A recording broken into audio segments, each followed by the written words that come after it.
Para sa karagdagang police report mga ka-Star Nation, isang negosyante ang naging biktima ng hinihinalang hold-up ng pasukin ng dalawang armadong lalaki ang kanyang pwesto sa City Arcade sa Sultan Kudarat Pendatun Avenue, Poblasyon 6, Cotabato City, bandang alas 12:30 ng tanghali kahapon na Mayo 7 sa taong kasalukuyan.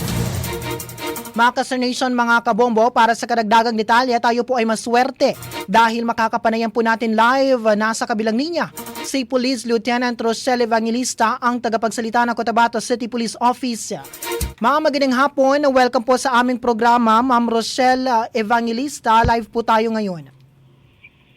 Hello po, Sir Shai. Magandang hapon sa lahat.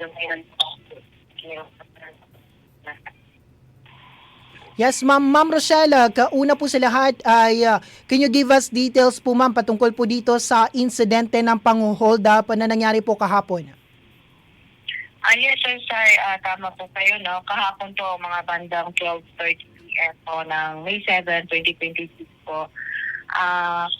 May lumapit po sa atin na concerned citizen sa ating CBT Police Visibility Point Post natin dyan sa Matini po na wherein ito po ay agad na tumawag sa City Tactical Operating Center natin, Operation Center natin, Yes, ma'am. informing na meron pong alleged robbery hold-up na nangyari, particularly dyan sa isa sa stall ng City Arcade, Escaping Daton Avenue, Poblasyon 6, Cotabato City. Yes, ma'am. Wherein ang nabiktima po ay isa pong 54 years old na babae, may asawa, and resident po ito ng RH5 Cotabato City. So immediately when ang ating mga kapulisan ay pumunta doon sa area, it was found out na yung victim ay na-disclose o nasabi niya sa ating mga investigador na Yes, ma'am. habang umuupo po siya doon sa loob ng stool nila, ay ang unidentified na isang babae na pumasok na nagkukuno rin customer, no? And ito siya ay hawak-hawak, ang nagmamahawak ng cellphone, allegedly may text ito, no? So, in a few minutes naman, bigla na lang na may dalawang kalalakihan na pumasok doon sa stall niya na nakabonet po ng itim, wherein mata lang po ang nakikita, no? Yes, ma'am. Ito po ay pumasok at agad tumutok po ng baril sa ating biktima. Allegedly, sabi na ating biktima, parang isang pistol daw yon na color blue. So, agad-agad, victim, no? Siya ito ng suspect na nanutok ng baril. Hello, ma'am?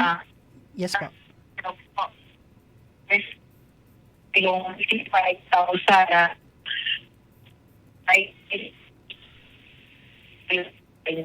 so after nung makuha ng mga suspect yung kanilang pakay doon sa ating biktima, agad-agad itong tumakas, no, gamit ng isang unidentified motorcycle na walang plate number, no, So, during that investigation pa rin na po natin, Sir Sai, no, wherein nagkaroon po tayo ngayon ng paghahanap ng mga CCTV footages na maaaring nakahagip doon sa mga suspect. Yes, ma'am. And mayroon po tayong isang CCTV but ito po ay for verification and ipapasa rin po natin ito sa ating cybercrime group para po ma-enhance po yun, ano? Kaya po na allegedly dalawang motor po yung maaaring nagamit at sa suspect po ang tinitingnan natin as a person of interest po, Sir Sai. Ma'am, yes po. Ma'am, kanina po ay medyo naputol po yung ating linya. So, uulitin ko lamang po ma'am sa katanungang ano po ma'am ang mga gamit at magkano po yung natangay dito po ng mga natangay ng mga hold-upper sa biktima, Ma'am Rochelle? Yes, Sir Sai, in relation doon nga sa robbery na nangyari sa City Arcade, already po amounted to 55,000 po ang natangay sa ating biktima, kasama na po yung kanyang mga IDs at saka mga susi ng kanyang bahay. And itong mga suspect, nang pumasok po doon, itong dalawang suspect na ito, na wherein nakabonet sila, pumasok po ito at nagdeklara po ng hold up ang isa sa kanila at malusok po ng allegedly isang pistol na baril, color gray po. So as per statement po ng ating victim, Sir Sai, sorry. Yes, ma'am. Ma'am, para na lang po sa panghuli kong tanong, ma'am, ano po ang paalala, ma'am, ng pulisya sa mga negosyante, lalo na po sa, especially, ma'am, isasama na rin po natin yung mga residente in general upang maiwasan ang kahalintulad ng insidente? Sir, sa incident ko, lalo na, no, yung mga biktima natin ay yung mga maliliit na stall, no, or mga tindahan po. Yes, ma'am. Unang-una po, para maging safe po tayo, dapat well-lighted po yung area natin, ano, yung nakikita at the same time para po medyo ma-intimidate po yung mga suspect against sa pagpasok sa inyong tindahan. Pangalawa po, kailangan po ng CCTV cameras po. If in case kasi pag may nangyari, ito po yung makatulong po sa ating investigation, as well as kapag ito'y nakita ng mga criminals, maaari pong itong makaiwas o makadetail para sila ay mang-hold up, no? At pangalawa po, ito pong paghawak po natin ng pera, no, sa ating kita diyan sa tindahan. Mas mararapatin po natin na maliit lang po yung amount na dapat ilagay natin sa ating lalagyan ng pera. Ang kita po natin na earnings natin sa araw na yan ay Yes, dapat ma'am. po ay maitago na po natin or na-i-deposit na po natin sa bangko. Next po ay kailangan po magkaroon po tayo ng physical security. Nasabi natin yung ating mismong tindahan, nakikita natin yung customer, no?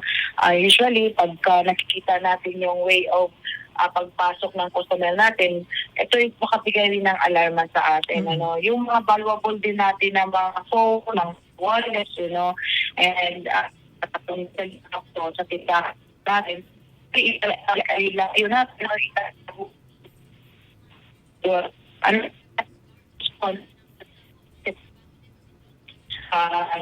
na po yung mga kung po kayong manlaban, ano? Yes, ma'am. Okay, avoid po natin yung confrontation sa mga suspect. Kasi po mas mahalaga po yung buhay ninyo dahil sa property po mawawala. Lalo-lalo na kapag ay mga sorry.